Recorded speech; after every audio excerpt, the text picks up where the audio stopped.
Bonjour à tous et bienvenue. Aujourd'hui, nous sommes rejoints par Gilbert Doctorow, historien et analyste des affaires internationales. Donc, bienvenue à nouveau dans l'émission. Heureux d'être avec vous.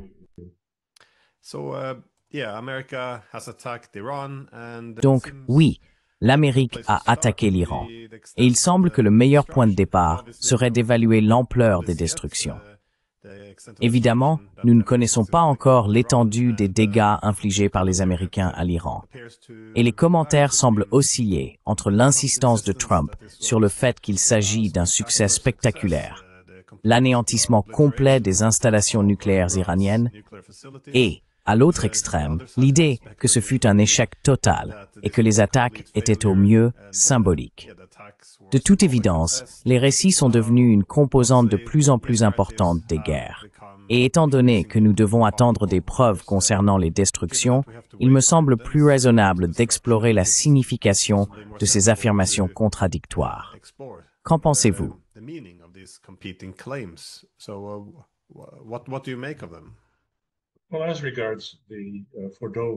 Eh bien, en ce qui concerne le site d'installation de Fordow, qui est le plus critique, le plus important, à ce que nous comprenons, parmi les différents sites nucléaires qui ont été frappés par les bombardiers B-2 et les missiles de croisière de Donald Trump, nous ne savons pas, et je ne crois pas que nous le saurons dans un avenir prévisible, alors que toutes les parties prennent des décisions sur la manière de se comporter et de procéder.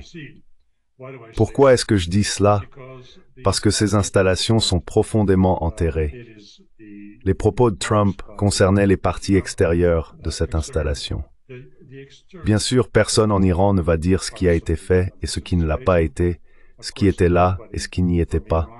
Ce n'est pas dans leur intérêt de le dire.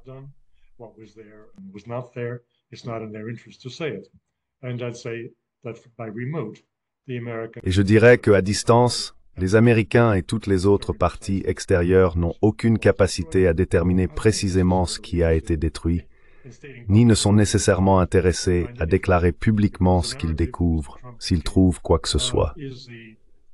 Parce que le récit donné par M. Trump est le récit dominant, et il est suffisant à des fins politiques.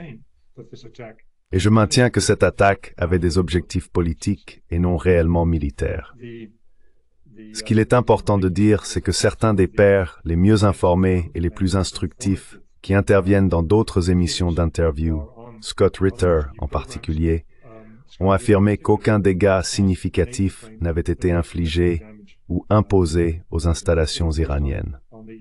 Que tout ce qui avait de la valeur avait été retiré une semaine plus tôt et se trouve désormais stocké dans les nombreux centres souterrains que l'Iran a construits au fil des décennies, précisément pour cette éventualité.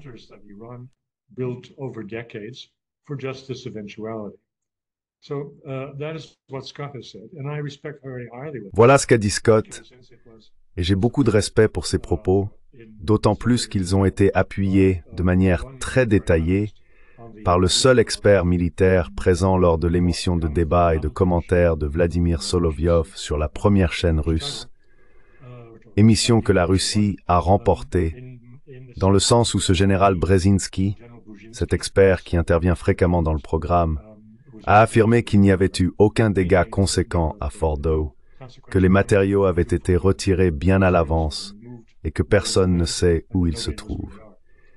Il a également ajouté que les chances qu'une telle attaque réussisse à tout anéantir, comme l'a dit M. Trump, étaient proches de zéro, car il faudrait larguer ces bombes de façon séquentielle, exactement au même endroit, et non à proximité.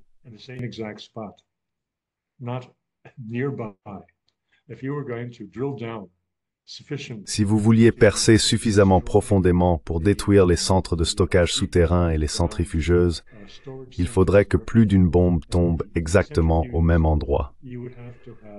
Et cela est difficile, voire impossible, à réaliser dans ces conditions de guerre, lorsque les avions seraient particulièrement attentifs aux missiles d'attaque susceptibles de les abattre. Ce sont donc les points que le général Brzezinski a soulevés, et ils vont dans le sens de ce que disait Scott Ritter. J'ignore quelles étaient ses sources. Et cela nous laisse, comme je l'ai dit, avec la question suivante. que peut-on encore discuter?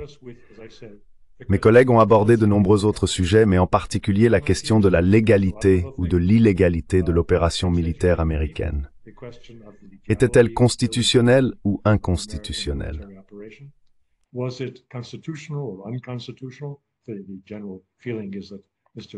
Le sentiment général est que M. Trump a agi en violation de la Constitution américaine, et il a certainement agi en violation de la loi américaine existante, qui exige qu'il obtienne l'approbation du Congrès avant d'engager une action militaire contre un autre État souverain. Cela n'a pas eu lieu.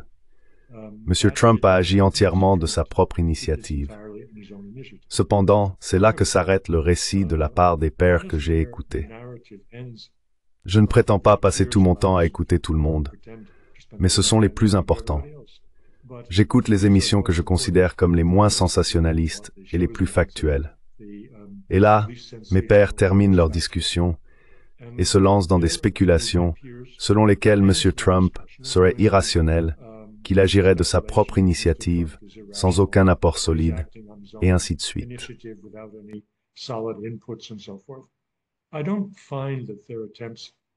Je ne trouve pas leur tentative de donner un sens à Trump très convaincante, ni très profonde.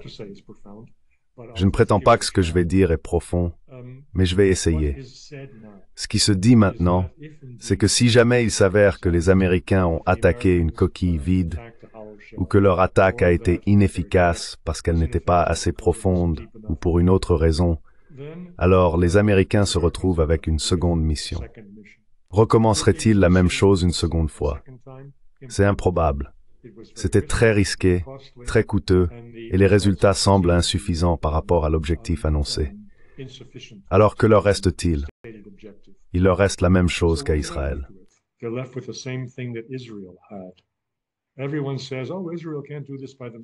Tout le monde dit, « Oh, Israël ne peut pas faire cela tout seul. » Ce n'est pas une proposition sérieuse. Ils pourraient le faire seuls s'ils utilisaient leur arsenal nucléaire. Et c'est ce que nous avons devant nous avec les États-Unis. S'ils devaient revenir en arrière et essayer de refaire cela, la seule option qu'ils auraient serait d'utiliser des armes nucléaires. Très bien. Maintenant, cela nous ramène à la réflexion de M. Trump. Qu'a-t-il fait? Pourquoi a-t-il pris cette décision? Et tout le monde suppose qu'il sert ses maîtres sionistes parmi les grands donateurs de sa campagne électorale et tout simplement ses amis en Israël. Et c'est une supposition qui peut être vraie, mais qui peut aussi être fausse.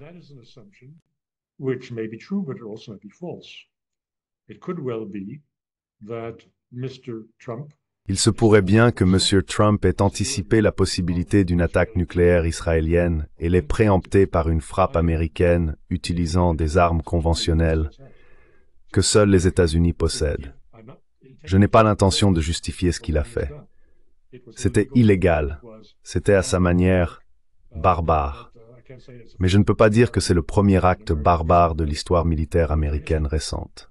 Il faut donc l'examiner pleinement et ne pas le juger avec le préjugé que cet homme est par nature irrationnel, capricieux, et fait tout ce qui lui passe par la tête.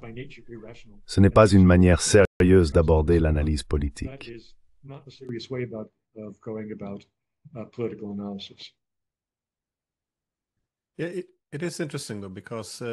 C'est intéressant cependant, car j'ai également fait remarquer plus tôt que si les États-Unis et Israël s'opposent à un règlement pacifique avec l'Iran, parce qu'ils le considèrent comme trop humiliant, alors il ne reste plus que deux options, étant donné qu'Israël ne s'en sort pas bien dans la guerre d'usure.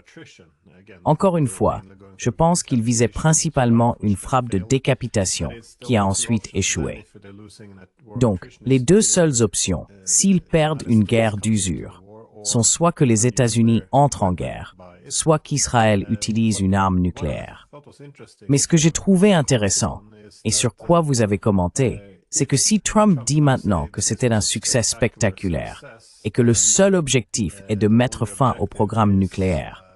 D'ailleurs, J.D. Vance a fait un commentaire disant que les États-Unis ne sont pas en guerre contre l'Iran, mais c'est le programme nucléaire iranien. Je veux dire, c'est une façon de présenter les choses très étrange. Je n'avais jamais entendu cela auparavant, mais encore une fois, je pense que c'est la politique moderne qui vide les mots de leur sens. Mais dans tous les cas, si c'est vrai, s'ils ne s'intéressent qu'au programme nucléaire et qu'ils affirment que cela a été un succès étonnant, alors les États-Unis peuvent déclarer la victoire. En d'autres termes, ils peuvent alors poursuivre la paix. Il y a une certaine logique ici, cependant, car que se passerait-il si Israël disait qu'il attaque l'Iran parce qu'il ne peut pas leur permettre d'avoir une arme nucléaire, et que leur soutien américain disait « Eh bien, il n'y a plus de programme nucléaire. » Pourquoi ne pourrait-il pas y avoir la paix alors? Ils auraient pu retirer l'option nucléaire de la table.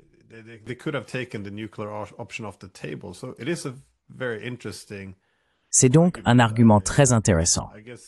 Je suppose qu'une bonne façon de tester cette hypothèse, pour savoir si c'est effectivement le cas, serait d'observer ce qui va se passer ensuite, car l'Iran doit riposter d'une manière ou d'une autre pour maintenir un effet dissuasif. Donc lorsqu'il ripostera, que fera les États-Unis? S'il se retire à ce moment-là, cela soutiendrait très fortement l'hypothèse que vous avancez. En revanche, si les États-Unis cherchent un prétexte pour s'impliquer davantage dans la guerre, ils pourraient utiliser la riposte iranienne comme excuse pour intensifier encore le conflit, je suppose.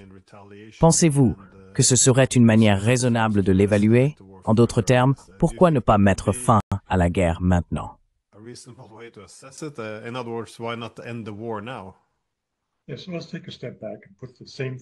Oui, prenons un peu de recul et reformulons ce que nous venons de dire avec des mots légèrement différents. Je pense qu'avec cette action, M. Trump a retiré à M. Netanyahou toute justification pour poursuivre sa campagne. Netanyahou ne peut pas se retourner et dire que l'attaque américaine a été un échec. Il ne peut pas faire cela.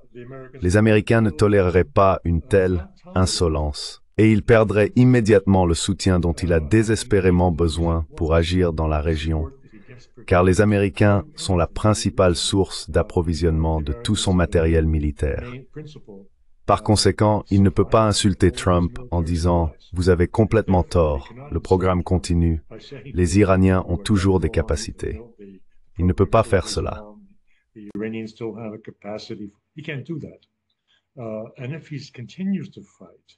Et s'il continue à se battre, alors pourquoi continue-t-il à se battre? Le changement de régime est l'un des enjeux.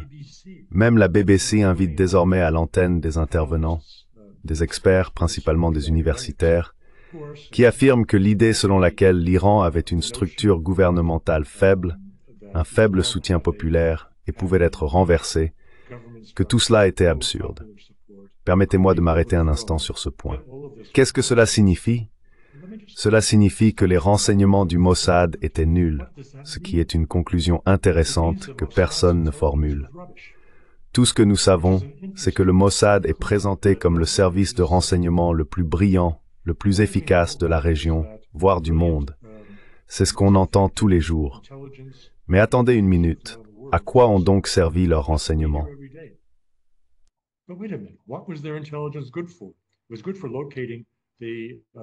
Cela a été utile pour localiser les résidences ou les bureaux quotidiens des principaux généraux des gardiens de la Révolution et les emplacements des scientifiques nucléaires qui allaient être assassinés par Israël. Sur ce point, le Mossad a fait un travail remarquable. Mais je suis désolé, ils ont manqué l'essentiel. Le régime est solide, le régime est résilient, et c'est un régime qui a survécu à 8 années de guerre alimentée par les Américains contre l'Irak de 1980 à 1988. Ce régime sait comment renforcer sa gestion et sa résilience au cas où des figures de proue seraient éliminées. Cela, le Mossad ne l'a pas compris, ce qui signifie que la valeur du renseignement israélien n'est pas meilleure que celle de n'importe quel autre service de renseignement.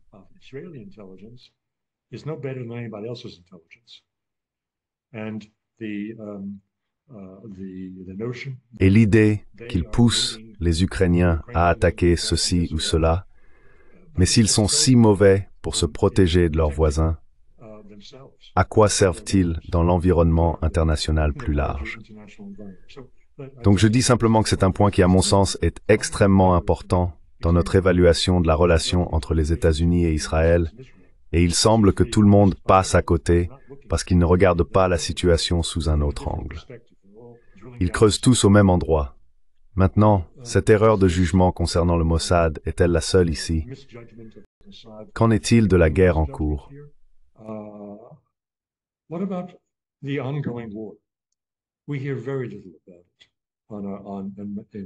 On en entend très peu parler dans les médias traditionnels et aussi dans les médias alternatifs. Comment pouvez-vous en entendre parler s'il y a la censure de guerre la plus stricte en Israël, comme nous le voyons actuellement? Et même sous cette censure de guerre stricte, même la BBC, pourtant pro-israélienne, diffuse des témoignages oculaires dans ses programmes du matin, où l'on admet que, par exemple, lors de l'attaque d'hier sur Haïfa, les systèmes d'alarme ne se sont pas déclenchés. Ce dôme de fer, pourtant superbement conçu, ainsi que les 3 autres niveaux de défense aérienne, n'ont pas intercepté les missiles iraniens entrants. Par conséquent, il y a eu d'importantes pertes civiles à Haïfa parmi les personnes qui se trouvaient à proximité, mais pas à l'intérieur, des abris antiaériens.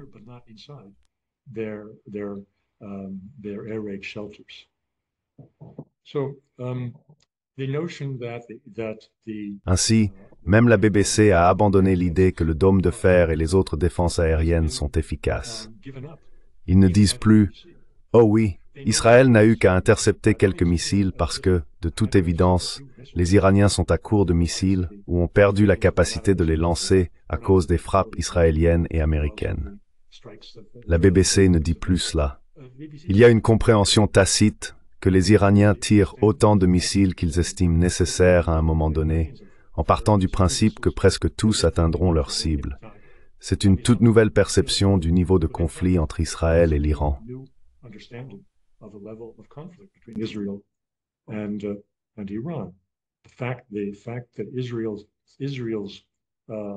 Le fait que les défenses aériennes d'Israël ne soient plus efficaces, même s'il ne leur reste pas encore à court de tous les missiles de remplacement utilisés pour intercepter, est choquant. De plus, je constate très peu de tentatives pour relier 2 questions très importantes. Les 175 milliards de dollars que M. Trump a engagés pour construire un dôme d'or aux États-Unis. Quiconque observe ce qui se passe aujourd'hui en Israël devrait admettre que cela ne sert à rien. Je ne vois pas encore ce sujet abordé au Congrès. Cette ligne d'attaque, à savoir que la démonstration flagrante se produit chaque jour à travers les échecs d'Israël. Donc il se passe beaucoup de choses, mais tout le monde ne regarde pas autour de soi. Beaucoup de gens restent focalisés sur 1 ou 2 questions, avec la même vision étroite.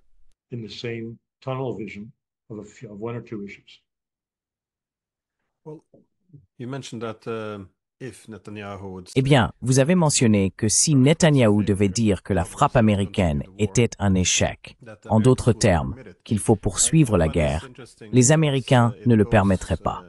Je trouve cela intéressant, car cela touche au cœur d'un autre débat, qui est également en cours.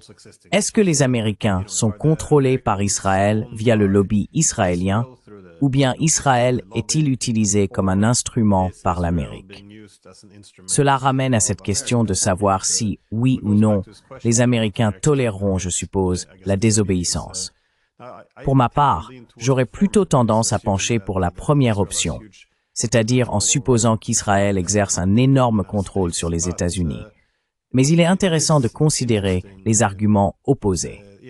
Je ne me suis pas vraiment fixé de manière définitive dans mes convictions, car il y a aussi de solides arguments dans l'autre sens, à savoir que les États-Unis pourraient également utiliser les Israéliens comme un instrument dans la région. Je me demandais, quel est votre avis sur cette question? Si je peux juste ajouter rapidement, car c'est important pour la question plus large, Trump a-t-il été entraîné dans cette guerre, ou bien utilise-t-il par exemple Israël comme un instrument?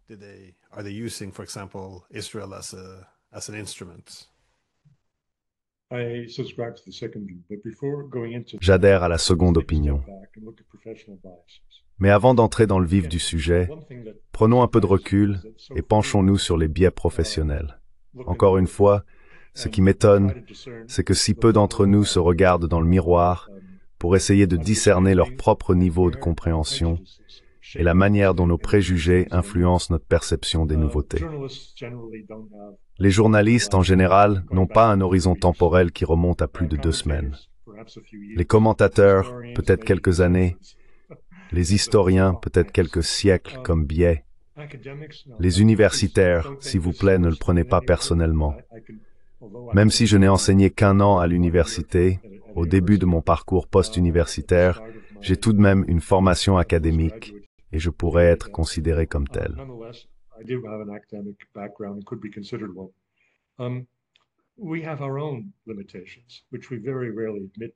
Nous avons nos propres limites, que nous admettons très rarement. Nous avons tendance à aimer nos sujets de thèse, et ils influencent souvent ce que nous faisons 30 ans plus tard.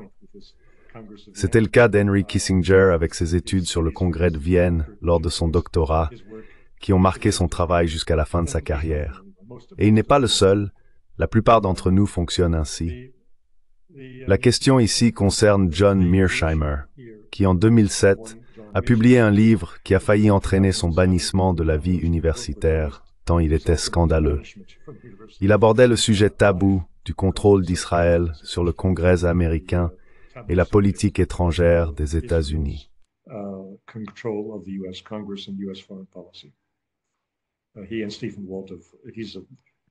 Lui et Stephen Walt, Mearsheimer appartient à la principale école des études réalistes américaines en affaires internationales, et son collègue à Harvard, Stephen Walt, ont publié un livre sur le contrôle du Congrès et de la politique étrangère américaine par Israël et ses lobbyistes. Et John, en tant qu'enseignant, tu utilises le même matériel année après année et tu ne commences pas forcément à réviser ou à reconsidérer. Je ne pense pas qu'il ait suffisamment reconsidéré ce qu'il disait en 2007 par rapport aux événements actuels, car je soutiens que cela n'explique pas ce qui se passe. C'est tout le contraire.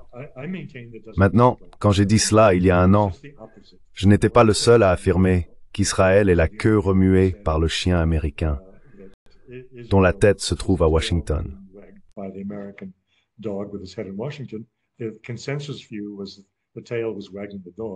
Le consensus était que la queue remuait le chien et que la politique américaine était décidée à Tel Aviv ou à Jérusalem et non à Washington. J'étais donc dans une petite minorité lorsque j'ai contesté ce point de vue il y a 1 an. Mais aujourd'hui, j'entends des gens autour de moi dire comme si c'était une évidence qu'Israël est utilisé dans la guerre de politique étrangère américaine qui se poursuit avec l'Iran depuis 1980 et à laquelle le président Trump a lui-même fait allusion dans son discours à la nation il y a 2 jours, expliquant pourquoi il a attaqué l'Iran et faisant référence à la prise d'otages d'Américains à l'ambassade de Téhéran en 1980, après l'arrivée au pouvoir des ayatollahs.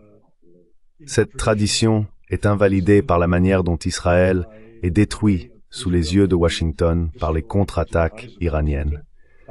Ce qui, si l'on prend un peu de recul, ressemble à ce que les Américains font à l'Ukraine en l'utilisant comme outil ou instrument, comme vous l'avez dit, pour affaiblir et vaincre stratégiquement la Russie.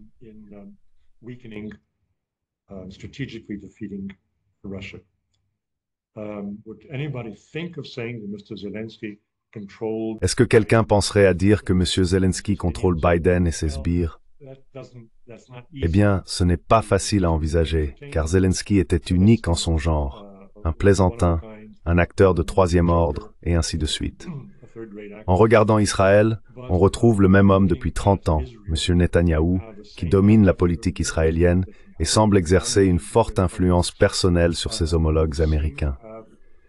Néanmoins, ce que je constate, c'est la destruction d'Israël, la dégradation de ses infrastructures critiques, les ports. Haïfa est en grande partie endommagée, la raffinerie, la principale raffinerie là-bas a pris feu. Nous ne connaissons pas l'ampleur des destructions des infrastructures en Israël, mais nous pouvons supposer qu'elle est considérable.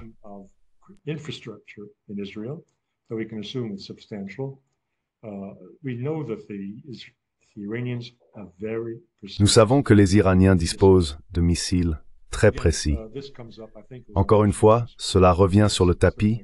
Je crois que c'était sur les chaînes d'information russes. Oui, c'est certain, j'ai eu cette information via les médias russes, que les Israéliens ont attaqué le siège du ministère de l'Intérieur à Téhéran. 2 heures plus tard, les Iraniens ont fait exploser les bureaux du ministère de l'Intérieur à Haïfa, ainsi que le siège du ministère israélien de l'Intérieur à Tel Aviv. Maintenant, avec une telle efficacité, avec une connaissance aussi précise de l'emplacement de ces bâtiments, évidemment préparés par des drones bien à l'avance, nous parlons d'un potentiel de destruction énorme. Nous ne pouvons qu'effleurer le sujet ici et là et dire « Eh bien, ils doivent faire bien plus que simplement frapper le ministère de l'Intérieur. »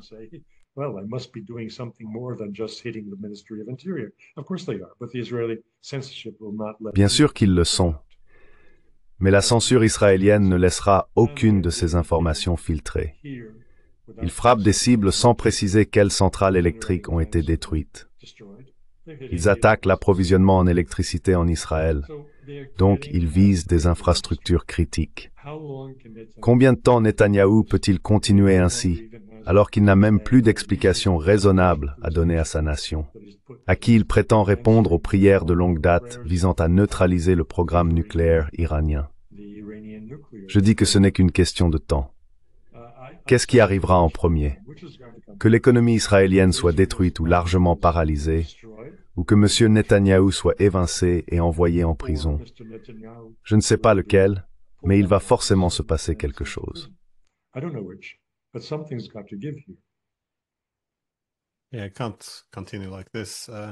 Oui, je ne peux pas continuer comme ça. Je trouve cela intéressant, cependant, la comparaison avec l'Ukraine, car c'est souvent de là que viennent les critiques. En ce qui concerne l'Ukraine, tout comme pour Israël, l'establishment politique et médiatique présente la situation comme s'il n'y avait pas de cause plus noble ou d'objectif plus vertueux que d'aider l'Ukraine. C'est notre devoir moral. Nous devons tout faire pour les Ukrainiens. Et c'est un objectif tellement vertueux que la dissidence devient immorale. On ne peut pas critiquer toute cette mission, et ainsi l'opposition devient illégitime. Mais ce qui est intéressant, c'est d'où viennent les critiques. Car souvent, lorsque ces politiques de soutien à l'Ukraine sont critiquées, on dit « Eh bien, nos politiciens, ils sont tous sous influence. Leur loyauté va entièrement à Zelensky. »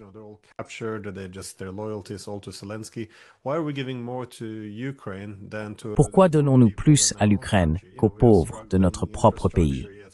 Nous avons des infrastructures en difficulté. Pourtant, nos politiciens se soucient davantage de l'Ukraine. C'est d'ailleurs là que se situe la principale critique concernant notre politique envers l'Ukraine. Mais ce n'est pas la réalité non plus. Si l'on regarde les politiques réelles, je dirais que notre establishment politique et médiatique se moque éperdument des Ukrainiens. Encore une fois, à chaque élection, ils semblent avoir ignoré la volonté populaire des Ukrainiens. Comme vous l'avez dit, Zelensky était un candidat pour la paix. En soutenant un autre groupe nationaliste, nous avons réussi à faire basculer l'Ukraine. Ils ont eu de nouveau des élections en 2019. Ils ont voté pour la paix, pour la mise en œuvre des accords de Minsk.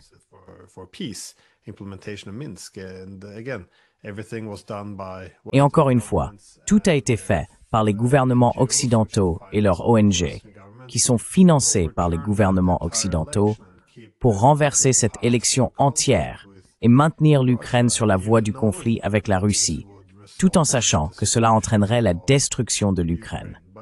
Mais encore une fois, c'est un outil utile. Nous avons vu nos gouvernements intensifier le conflit à chaque occasion, rejeter toute diplomatie et toute négociation, non seulement pour mettre fin à la guerre, mais même pour en réduire l'intensité, comme les échanges de prisonniers, ou toute mesure qui aurait réellement pu aider les Ukrainiens. Et même maintenant que la guerre est, soyons honnêtes, perdue, ils veulent encore se battre jusqu'au dernier Ukrainien, chose que nous ne ferions jamais avec nos propres soldats.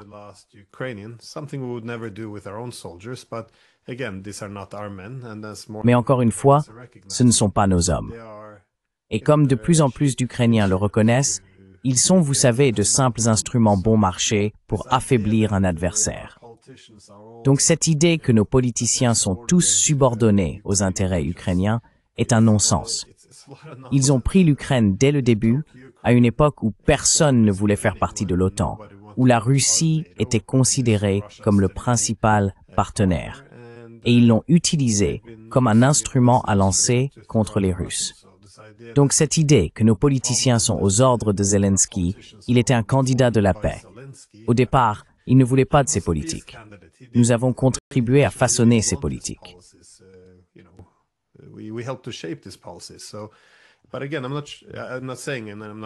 Mais encore une fois, je ne dis pas, et je ne suis pas sûr qu'Israël soit simplement une autre Ukraine, étant donné qu'il dispose de ce puissant lobby. Beaucoup des guerres américaines ont été encouragées par Netanyahou au fil des années. Mais que diriez-vous de l'argument selon lequel soutenir Israël n'est plus dans l'intérêt national des États-Unis? Car c'est l'argument clé de Mearsheimer. Il n'y aurait pas besoin de lobby s'il y avait une harmonisation naturelle des intérêts. Autrement dit, Israël cause beaucoup plus de problèmes et de coûts à l'Amérique, en termes d'argent, de vies humaines, mais aussi d'alliés dans la région, étant donné que son partenariat avec Israël est si destructeur et coûteux. Quel serait l'argument inverse?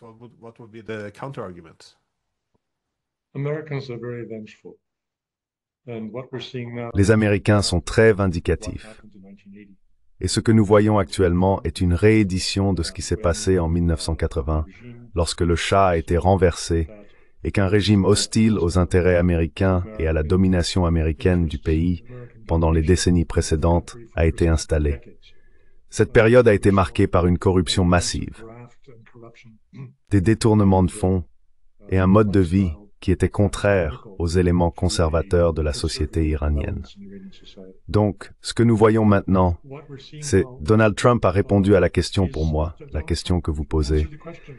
Il a énuméré une série de griefs concernant le comportement de l'Iran, y compris le slogan « Mort à l'Amérique » qui résonne depuis 1980. Et il expliquait pourquoi l'Amérique était intéressée à attaquer l'Iran et à provoquer un changement de régime.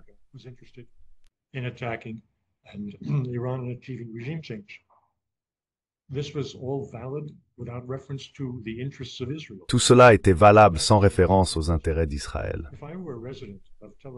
Et c'est une réponse à votre question. Si j'étais un habitant de Tel Aviv et que je voyais la destruction des immeubles résidentiels autour de moi, peut-être même de mon propre domicile, le journaliste qui couvre Israël pour la télévision russe depuis 25 ans, son appartement a été secoué, les fenêtres soufflées. Je suppose qu'il y en a beaucoup d'autres, en plus de ce journaliste russe, qui ont vu de leurs propres yeux la destruction des immeubles résidentiels. Et je me demanderais, que fait M. Netanyahou pour moi? Et quel genre d'ami est l'Amérique si elle le soutient dans ses activités insensées qui détruisent le pays dans lequel je vis?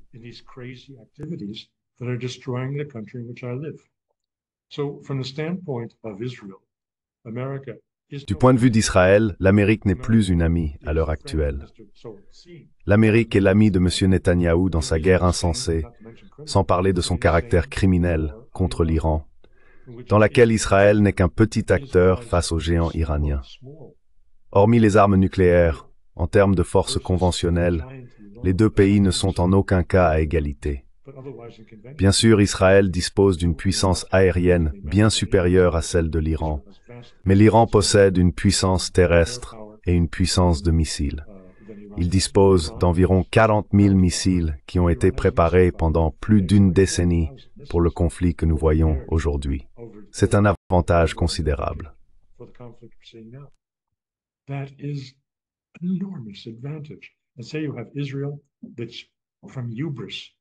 Et prenons l'exemple d'Israël, qui, par orgueil et à force de victoires successives contre des voisins moins puissants, s'engage aujourd'hui dans un combat contre la plus forte armée de la région, l'Iran.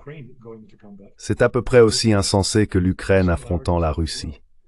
La similitude est là aussi. On peut évoquer l'image de David et Goliath, mais dans ce cas, c'est vraiment Goliath qui écrase David. Et la fronde de David, soi-disant, leur système de défense, n'aide pas. Les Israéliens payent donc aujourd'hui le prix de leur amitié avec l'Amérique, dans le sens où Kissinger l'a dit il y a longtemps, Être un ennemi est dangereux, mais être un ami est fatal. Et s'il ne stoppe pas Netanyahou, cela sera fatal pour l'État d'Israël tel qu'il existe depuis sa création.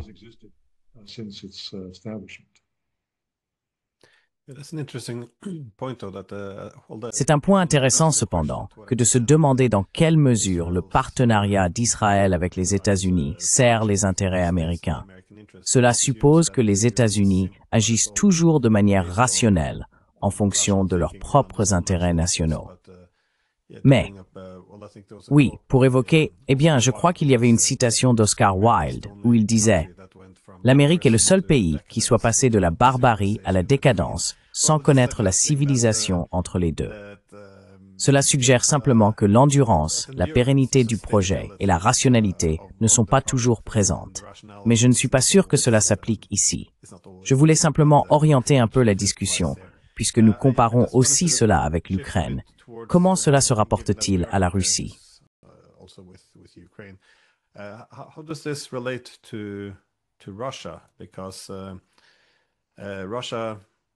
Parce qu'on avance souvent aujourd'hui que la Russie a la responsabilité de soutenir l'Iran, étant donné qu'ils ont signé certains accords. Et aussi parce que l'Iran a fourni une aide importante et cruciale à la Russie dans sa propre guerre, cette guerre par procuration en Ukraine, où de nombreux drones ont été livrés. C'est aussi une question qui a été posée à Poutine. Et Poutine a rejeté l'idée que la Russie avait trahi l'Iran en ne se précipitant pas à son secours. Encore une fois, il n'est pas très clair quel type d'aide les Russes pourraient envoyer, car vous savez, les Iraniens n'ont pas envoyé de soldats en Russie. Mais comment voyez-vous cela? Comment interprétez-vous la situation? À quel niveau de soutien peuvent-ils s'attendre de la part des Russes dans ce conflit?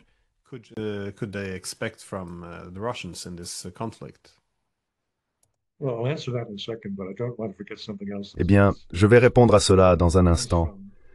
Mais je ne veux pas oublier autre chose qui provient d'informations internes à la Russie auxquelles nous n'avons pas accès en Occident. M. Dmitriev, qui était l'assistant de Vladimir Poutine et son envoyé pour établir un rapprochement avec les États-Unis, un homme très bien connecté avec tous les milieux d'affaires russes, ainsi qu'avec les milieux d'affaires américains, a fait une déclaration qui est citée sur les bandeaux d'information russes ce matin. Il a dit que, puisque tout le monde envisage la possibilité d'une riposte iranienne aux attaques américaines, non seulement en termes de réponse militaire directe, mais aussi de guerre économique, la question se pose de la fermeture du détroit d'Ormuz, ce qui affecterait considérablement le commerce mondial des hydrocarbures, du pétrole et du gaz.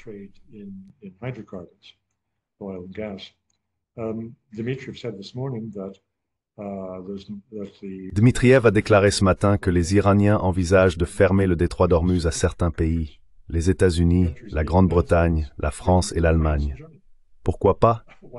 Bien sûr, c'est plus compliqué que cela, car il ne s'agit pas nécessairement de pétroliers battant pavillon de ces pays.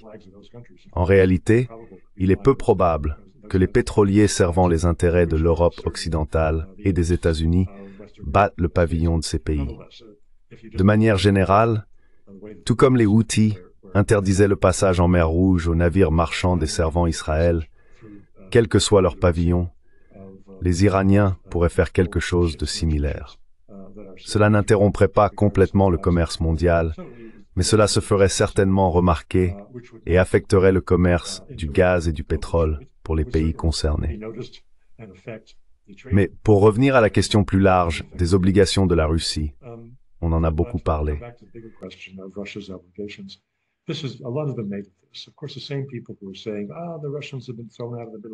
Bien sûr, ce sont les mêmes personnes qui disaient « Oh, les Russes ont été chassés du Moyen-Orient. Ils ont perdu la Syrie. » Regardez, cet argument a été entièrement élaboré par toute une équipe de consultants grassement payés, autrefois par la CIA, peut-être aujourd'hui par M. Soros, de professionnels des plateaux, de porte-parole à la BBC et ailleurs, qui diffusent de la propagande contre la Russie et propagent un discours défaitiste à propos de la Russie, sans aucun rapport avec la réalité. Oh, l'Iran a subi une perte énorme lorsque la Syrie est tombée. Eh bien, oui et non. Personne ne pouvait sauver la Syrie dans les derniers jours, en grande partie à cause des erreurs commises par M. Assad. Mais c'est un autre sujet. L'essentiel, c'est que les Russes n'avaient pas et n'ont pas d'obligation militaire envers l'Iran. Et ils ne l'ont pas parce que les Iraniens n'en voulaient pas. Les Iraniens ont commis un certain nombre d'erreurs en chemin qui les ont menés à leur situation actuelle.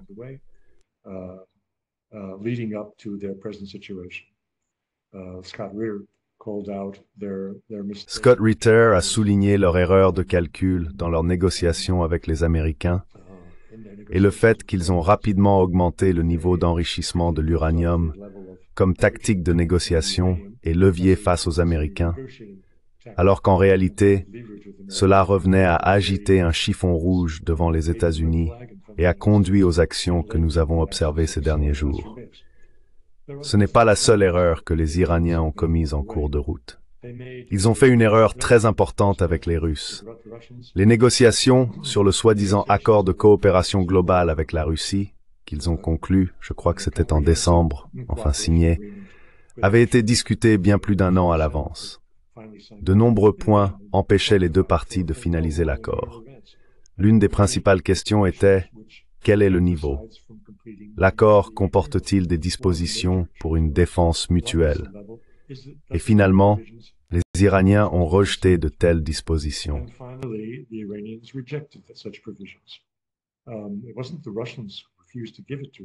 Ce ne sont pas les Russes qui ont refusé de le leur donner.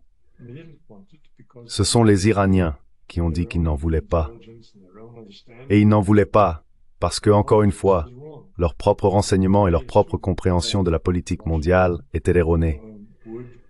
Ils ont supposé que Washington, sous la présidence de Trump, conclurait un accord avec eux à des conditions acceptables pour la poursuite de leur enrichissement à faible niveau et une supervision par des agences internationales, y compris des inspecteurs américains, que cela pourrait être obtenu et qu'en conséquence, les sanctions américaines très sévères contre leur pays seraient levées et qu'ils retrouveraient la chaleureuse étreinte du monde occidental.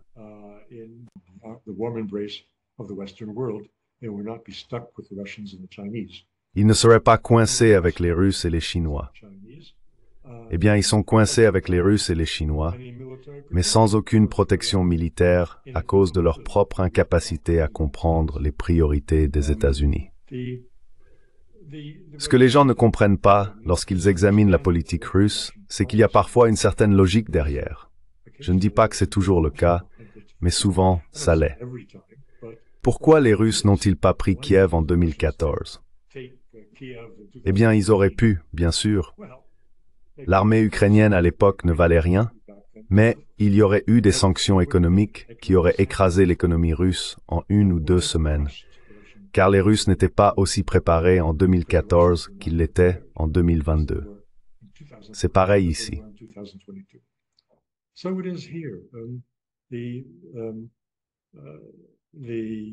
La raison pour laquelle les Russes étaient, de leur côté, un peu sceptiques à l'idée de s'entendre avec les Iraniens, c'est qu'ils savaient qu'il existait un courant très fort dans la politique iranienne.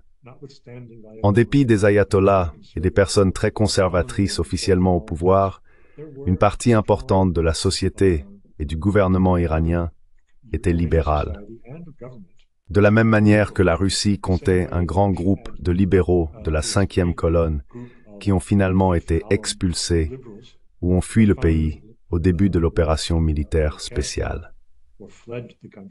Il en va de même pour l'Iran.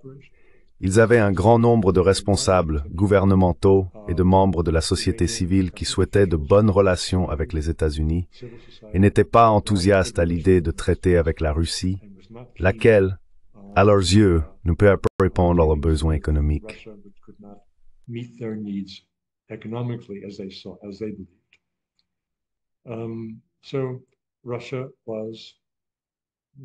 Donc, la Russie a été très prudente. Et lorsque les Iraniens n'ont pas voulu d'une défense mutuelle, ils n'ont pas signé. Cela renvoie encore à une autre question de l'histoire récente de la Russie. Non seulement pourquoi ils n'ont pas pris Kiev, mais aussi pourquoi ils n'ont pas soutenu les oblasts du Donbass, Lugansk et Donetsk en 2014, et ont plutôt forcé ces régions à accepter les accords de Minsk. Parce qu'à l'époque, les Russes n'étaient pas convaincus qu'un référendum sur la sortie de l'Ukraine et l'adhésion à la Russie en 2014 serait remporté par leur camp, et ils n'allaient pas organiser un référendum pour le perdre. Par conséquent, ils ont dit « Lâchez prise, faites ce que vous pouvez les gars, vous faites partie de l'Ukraine et nous espérons que ces accords de Minsk vous offriront une protection. » Ce n'était pas un manque de courage ou de confiance. C'était une meilleure analyse de la part des Russes que celle de n'importe lequel d'entre nous, observateurs occidentaux, à l'époque.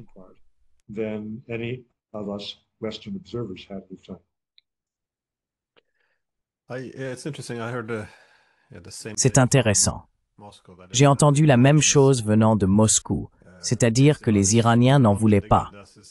Encore une fois, ce n'est pas une grande surprise, mais la raison en est ce soupçon persistant de devenir trop dépendant ou trop proche de la Russie.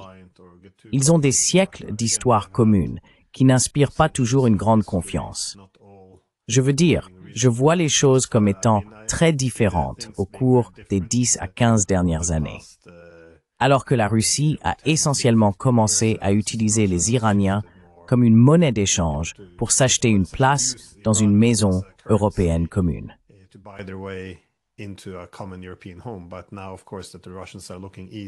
Mais maintenant, bien sûr, alors que les Russes se tournent vers l'Est, l'Iran est élevé à leurs yeux au rang de partenaire stratégique clé et indispensable, contrairement à ce qu'il représentait auparavant, c'est-à-dire un pays sur lequel ils pouvaient imposer des sanctions pour marquer des points auprès de l'Occident. Mais il est intéressant de noter, d'un point de vue purement stratégique, voire cynique, que cela n'est pas entièrement négatif pour la Russie. Beaucoup des armes que les pays de l'OTAN envoient, des systèmes de défense aérienne, mais aussi des armes offensives destinées à tuer des Russes, sont désormais redirigées vers le Moyen-Orient. Ainsi, on le constate à nouveau sur le champ de bataille en Ukraine. La réorientation des armes vers la priorité plus élevée du Moyen-Orient est plutôt favorable à la Russie.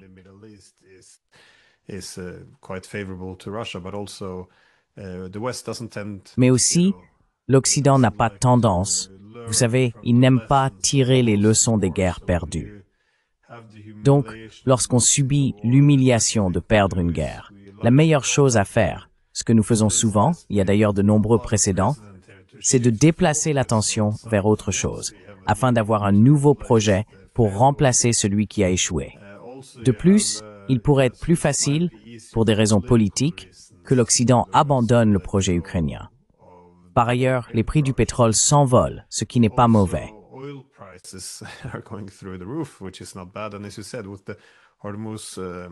Et comme vous l'avez dit, avec la fermeture du détroit d'Ormuz, du moins, le Parlement iranien a voté en ce sens, cela pourrait prendre la même forme que ce qu'a fait le Yémen, c'est-à-dire laisser passer certains navires, mais pas d'autres.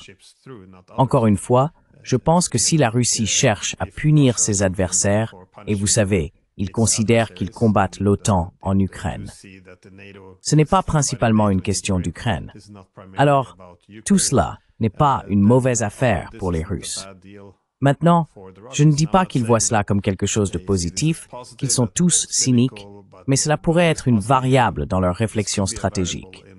Cela dit, la dévastation et l'effondrement possible de l'Iran serait probablement une catastrophe pour la Russie, ainsi que pour la Chine d'ailleurs.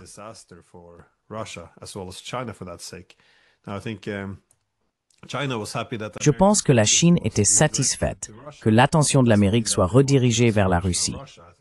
Cela ne signifie pas qu'elle souhaite la destruction de la Russie.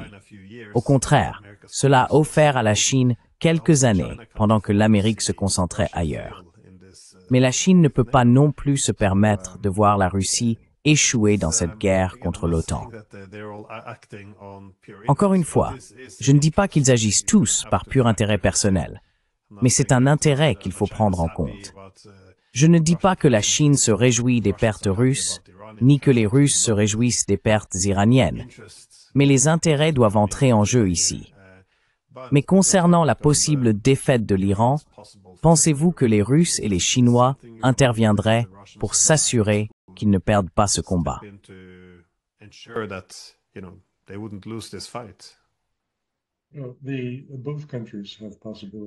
Les deux pays ont la possibilité d'exercer des pressions sur les Américains qui ne sont pas directement impliqués dans le conflit iranien. Donc je ne pense pas qu'ils aient nécessairement... Enfin, ils éviteraient à tout prix d'entrer dans un conflit direct avec les États-Unis en Europe ou à propos de l'Europe. Et il n'y a aucune raison pour qu'ils ne le fassent pas. La Chine peut marcher sur les plates-bandes de Taïwan et créer une énorme distraction pour les Américains. Mais pour revenir aux avantages que la Russie tire de la situation actuelle, bien sûr, je suis tout à fait d'accord avec vos remarques. Oui, ils profitent de la hausse des prix du pétrole.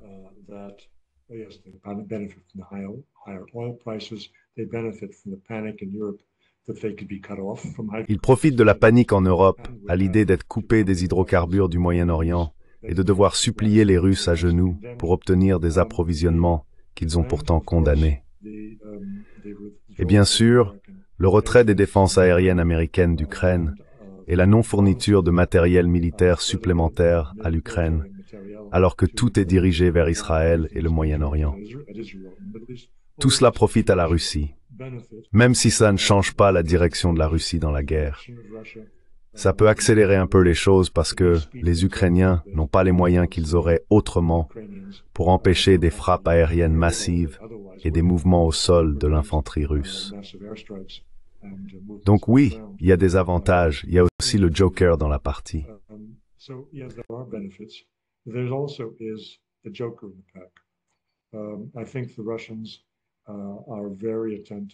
Je pense que les Russes sont très attentifs à ce dont nous avons parlé plus tôt dans cette émission, la possibilité qu'Israël ou les États-Unis utilisent des armes nucléaires dans le conflit avec l'Iran, ce qui ouvrirait la boîte de Pandore et serait extrêmement dangereux pour la situation mondiale. Je pense que c'est improbable, peu probable, mais on ne peut pas l'exclure. Je crois que les actions de M. Trump la semaine dernière ont remis en question la confiance du Kremlin, qui pensait avoir affaire à une personne entièrement rationnelle, contrairement aux fous qui peuplent l'administration de Joe Biden. Je pense qu'ils doivent être quelque peu déstabilisés par la manière, disons, cynique dont Trump a utilisé les négociations pour endormir son ennemi, tout en préparant une attaque de type Pearl Harbor. Car toutes ces leçons sont valables pour leur propre relation avec les Américains.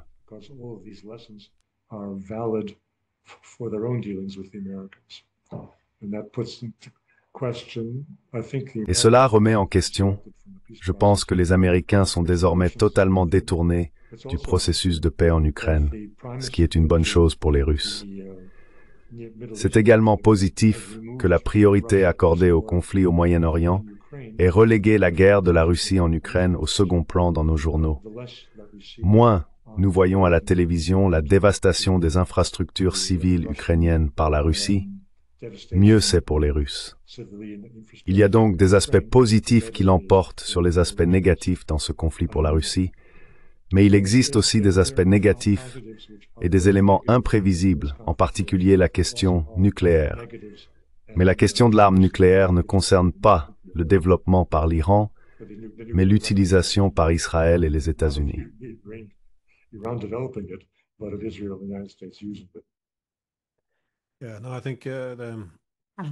Je pense que la confiance dans la diplomatie américaine a considérablement diminué, parce que ce n'est pas arrivé une seule fois, mais 2 fois. Gardez à l'esprit que lorsque les Israéliens ont lancé cette attaque surprise, avec la connaissance, et j'imagine le soutien des Américains contre l'Iran, comme ils le disent, ils étaient en pleine négociation. C'est très trompeur. Mais ensuite, la deuxième fois, Trump a dit, eh bien, nous allons y réfléchir pendant 2 semaines, puis nous impliquer directement en attaquant l'Iran. C'est un tout nouveau niveau de tromperie.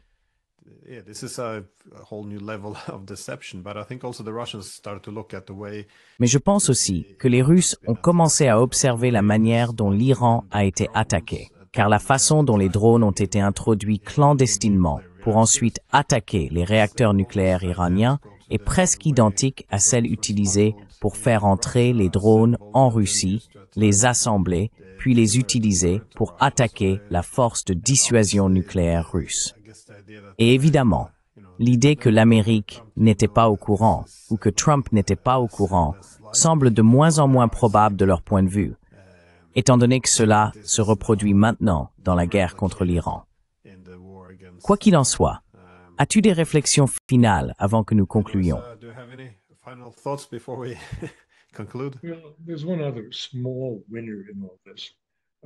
Il y a un autre petit gagnant dans tout cela. Autrement dit, les dégâts qu'il subit sont moins graves que ceux qu'il avait connus avant ce dernier conflit israélo-iranien, et il s'agit de la Palestine. À Gaza, seuls 500 civils ont été tués la semaine dernière par les Israéliens, ce qui est un chiffre relativement bas, compte tenu du génocide qui se poursuit depuis presque 2 ans, 1 an et demi.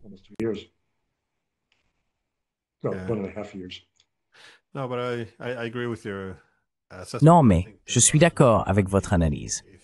Je pense que les Russes sont satisfaits tant qu'ils ne font pas la une des journaux. Mais je crois aussi que ça leur permet d'agir de manière plus agressive. Si l'on regarde la façon dont ils attaquent Kiev en ce moment, c'est bien plus puissant, avec une destruction accrue des infrastructures civiles et aussi davantage de victimes civiles, ce qui, j'imagine, est plus acceptable tant que cela ne fait pas la une. Mais encore une fois, il est intéressant de voir comment les médias ne peuvent se concentrer que sur une seule chose à la fois, car nous ne pouvons pas nous attarder sur la souffrance au Liban à cause de l'aggravation de la situation en Syrie.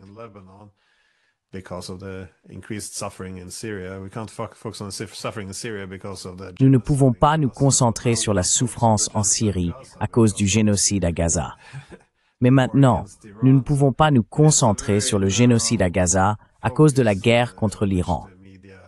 Donc c'est un point de vue très étroit que les médias adoptent, je suppose. Ceux qui ne sont pas à la une ont l'occasion d'accroître la destructivité jusqu'à ce que les caméras se tournent à nouveau vers eux. Quoi qu'il en soit, merci beaucoup de m'avoir permis de profiter de votre expertise et j'espère vous revoir très bientôt dans l'émission. Merci, ce fut un plaisir.